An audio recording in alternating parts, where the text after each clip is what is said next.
Can you be my new mom? The 5-year-old's question stopped the entire restaurant. Sarah's date had just texted her that she had too much baggage. But this little stranger was about to change her life forever. What happened next will restore your faith in unexpected miracles. Sarah Mitchell checked her phone for the third time in 5 minutes. 7:47 p.m. The downtown Chicago restaurant buzzed with holiday cheer. Couples laughing over wine, families celebrating the season, everyone seemingly wrapped in warmth while she sat alone at a table for two. At 32, Sarah had convinced herself she was past the sting of dating rejection. But sitting here in her burgundy dress, the one she'd spent an hour choosing, she felt every bit of that old familiar hurt. The reservation was under Marcus Chen. Her college roommate Jessica had set this up 3 weeks ago, promising Marcus was different. He's a doctor, Sarah. Stable, kind, ready for something real. Sarah had hesitated. After her engagement fell apart 2 years ago when her fiancé admitted he'd been cheating for months, she'd buried herself in her work as a NICU nurse at Northwestern Memorial. Caring for premature babies, helping tiny humans fight for their lives, it gave her purpose when nothing else did. But lately, the silence in her Lincoln Park studio had become deafening. Her phone buzzed. Finally. "Hey Sarah, I'm going to be straight with you. Jessica mentioned you're divorced, well engaged before whatever. I'm really looking for someone without that kind of history. No hard feelings. Good luck out there." Sarah stared at the screen, her vision blurring. The waiter approached for the 4th time, sympathy written across his face. "Still waiting, miss? Actually, I'll just take the check for the wine." She shouldn't be surprised. This was the 3rd guy this year who'd found some version of too much baggage to use as an excuse. Too focused on work. Too emotionally unavailable. Too broken from her past. Each rejection was another confirmation that she'd somehow missed her window, that the life she'd imagined, the family she'd dreamed of, wasn't meant for her. She was reaching for her coat when a small voice cut through her thoughts. "Excuse me, why are you crying?" Sarah looked down to find a little girl standing beside her table. She couldn't have been more than 5, with wild brown curls escaping from a half-undone braid, wearing a sparkly red dress with candy cane tights. In her arms, she clutched a stuffed reindeer that had seen better days. Her hazel eyes held the kind of pure concern only children possess. No judgment, no agenda, just genuine empathy. "Oh, sweetheart, I'm okay," Sarah managed, quickly wiping her eyes. "Are you here with someone?" "My daddy and my grandparents. That's them over there."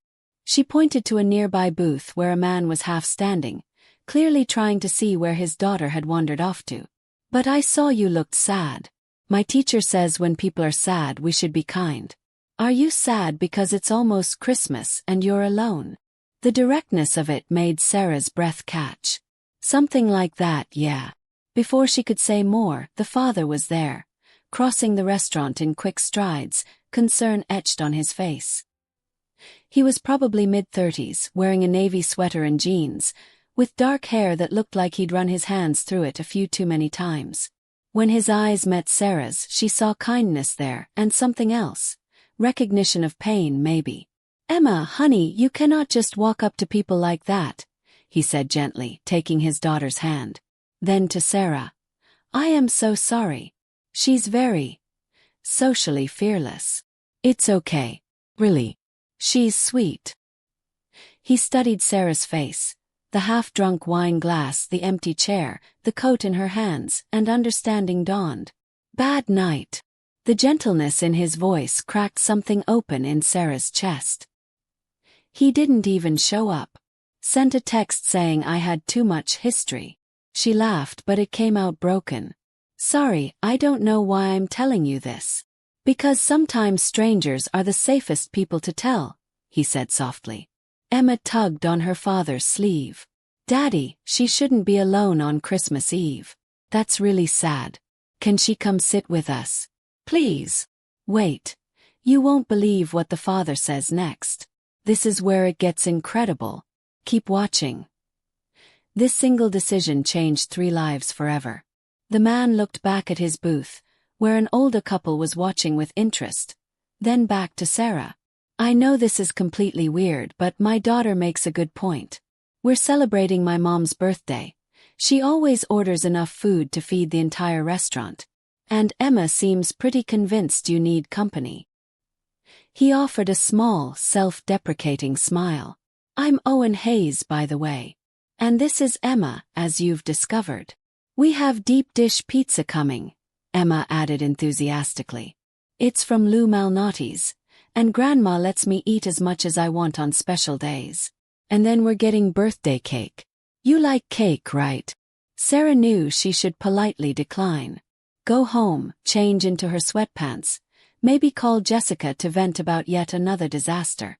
But something about this little girl's earnest face, about the genuine kindness in this stranger's eyes, made her pause. When was the last time someone had simply wanted her around? Not because she checked certain boxes or met specific criteria, but just because she was a human being having a hard night.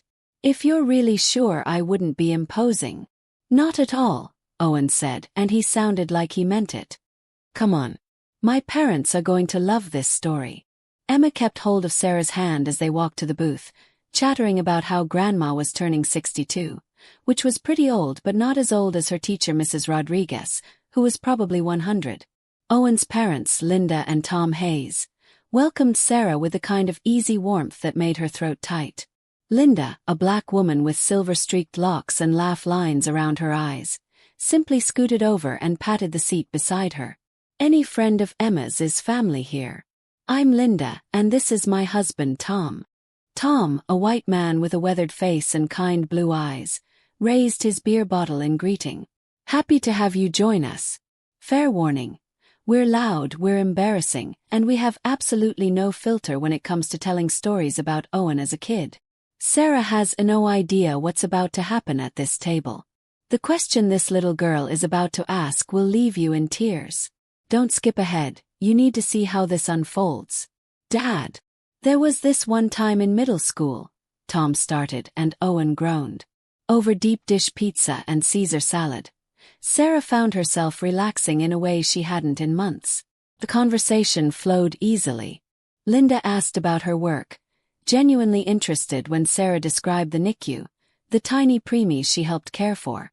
Those babies are lucky to have you, Linda said warmly. It takes a special kind of person to do that work. Emma's eyes went wide. You take care of babies. Like really tiny ones. The tiniest ones, Sarah confirmed. Some are so small they can fit in your hand. That's so cool. Are you like a superhero? I don't know about superhero, Sarah laughed. But I do get to help them grow big and strong. Emma nodded seriously. Daddy says helping people is the most important job.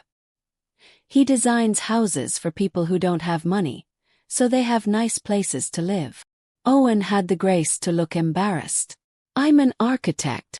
I work with a non-profit that builds affordable housing. He's being modest, Linda interjected. He just won a national award for his work on a family housing project on the South Side. As the evening progressed, Sarah learned more.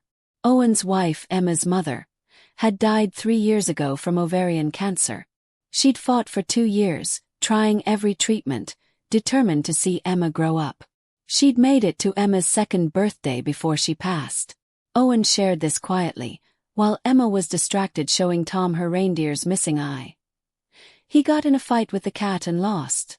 Some days are harder than others, Owen admitted, his voice low. Emma asks about her constantly. She has memories, but they're fading, and that kills me. I try to keep Lauren alive for her, but there's only so much I can do. And Emma, she wants a mom so badly. She sees her friends with their mothers, and I can see it hurts her, even though she tries not to show it.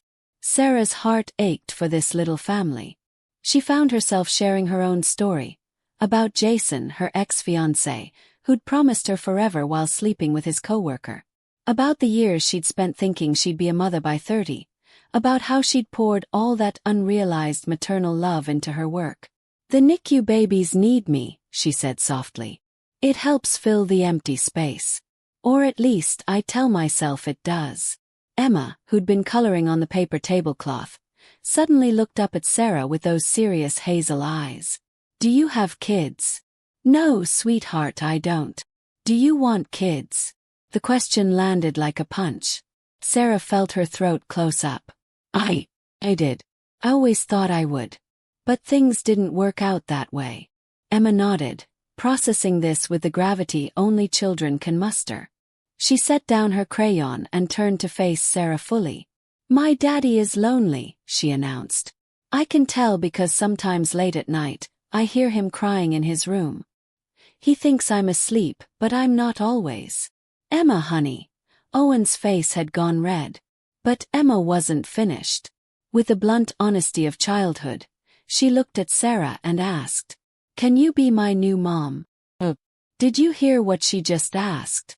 This is the moment that broke the internet. Watch what happens when this stranger has to answer the most impossible question a child can ask. The entire restaurant went silent.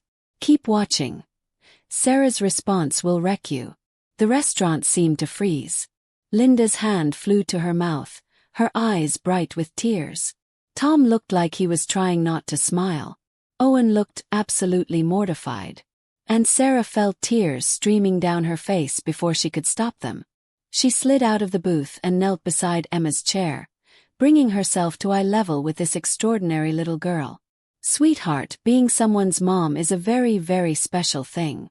It's not something that happens quickly. But you're nice, Emma said, as if this settled everything. And you're sad like my daddy, which means you could make each other happy. And you work with babies, so you already know how to be a mom. It makes perfect sense. Sarah couldn't help but laugh through her tears. You're absolutely right that it makes sense. But your daddy and I just met tonight. We're basically strangers. Emma considered this, tilting her head. Then be not strangers first. That's what happens with friends, right? First you're strangers, then you talk, then you're friends, then you're best friends. You and daddy can do that. And then you can be my mom. The logic was flawless. Owen had finally found his voice. I am so sorry. Emma, you can't just ask people to be your mother. Why not? You always tell me to ask for what I need. I need a mom. She looked at Sarah. She needs a family. It's perfect. Sarah looked up at Owen and saw her own astonishment reflected back, mixed with something else. Hope, maybe. Or possibility. The kind of tentative recognition that happens when two people realize they might have found something unexpected. I should probably explain, Owen said, running his hand through his hair, the gesture she'd noticed earlier. Emma's preschool is doing a family tree project, and it's brought up a lot of questions about Lauren, about our family structure. She's been kind of fixated on the idea of having a mom again. It's okay, Sarah assured him. Really? I work with kids. I understand. But as the evening wound down and they prepared to leave, Emma wasn't ready to let the idea go. Wait. Emma just made a bold move that changed everything. If you think this story ends here, you're wrong. What happens over the next 6 months will absolutely shock you. Keep watching. Can Sarah come visit us? She asked her father, clutching his hand. Please. I want to show her my room and my stuffed animals and my family tree. And maybe she can read me a story. Daddy does funny voices, but I bet Sarah does too. Owen looked at Sarah, a question in his eyes. You absolutely don't have to. I know this has been incredibly awkward. Sarah thought about going home to her empty studio. About Marcus's text message. About all the ways she'd convinced herself her chance at family had passed. Then she looked at Emma's hopeful face, at Owen's kind eyes, at Linda and Tom watching with gentle encouragement. I'd love to, she heard herself say. How about this weekend? Emma literally jumped up and down. Yes, Saturday. I'll clean my whole room. Well, maybe not my whole room. But most of it. As they said goodbyes outside the restaurant, the Chicago wind whipping around them, Linda pulled Sarah aside. My granddaughter has excellent instincts about people, she said quietly. And I haven't seen my son smile like that in 3 years. Whatever happens, Thank you for giving them both some hope tonight. This is where the real story begins. Sarah is about to make a decision that will change everything. You need to see what happens when she shows up that Saturday morning.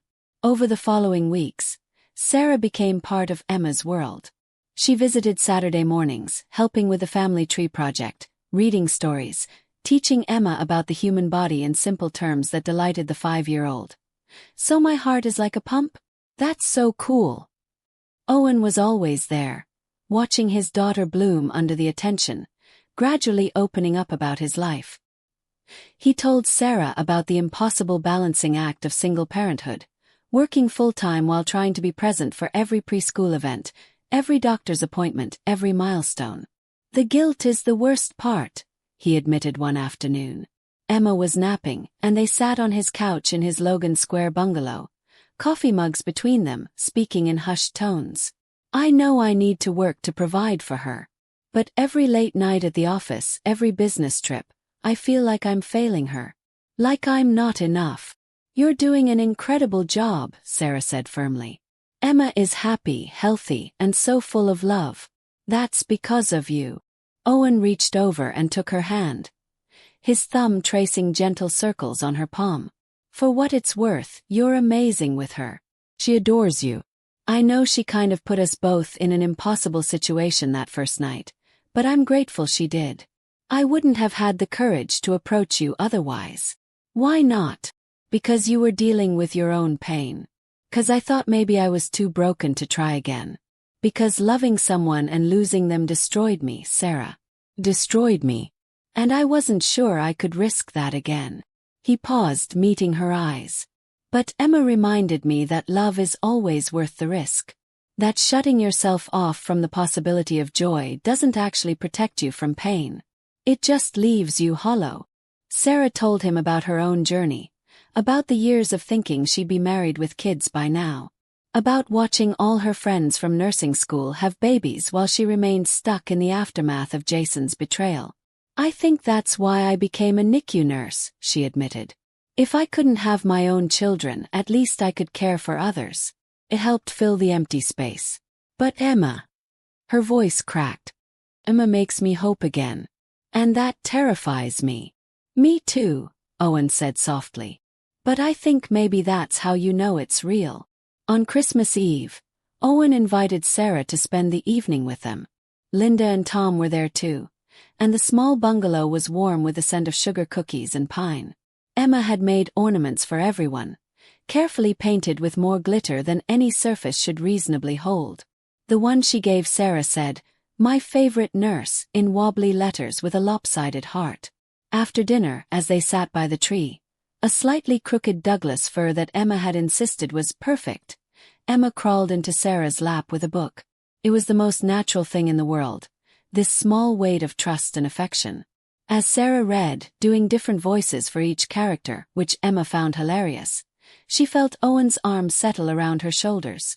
Later, after Emma had finally been persuaded to go to bed, after 3 more glasses of water, 2 more stories, and one lengthy negotiation about whether reindeer could actually fly, Owen and Sarah stood on his front porch, watching snow begin to fall over the Chicago streets.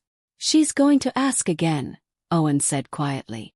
"About you being her mom. She asks me every single night. Wants to know if you're staying, if you're going to be part of our family." Sarah felt her heart racing. "What do you tell her?" "I tell her that love takes time. That families are built slowly, with patience and care. That wanting something doesn't make it happen instantly." He turned to face her, his hands gentle on her shoulders.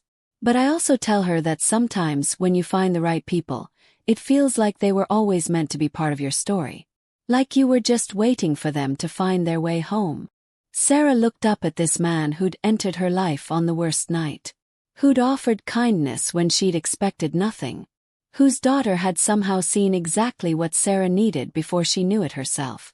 "I spent 2 years convinced I'd missed my chance," she said softly. "That family and love and belonging were things that happened to other people. Not to broken, divorced nurses who spend their days with other people's babies because they can't have their own." "You're not broken," Owen said fiercely. You're one of the strongest people I've ever met. And Sarah, you fit. You fit here with us. You fit into this life we're building if you want to be part of it. I do, Sarah whispered. I want that so much it terrifies me. Me too, Owen admitted.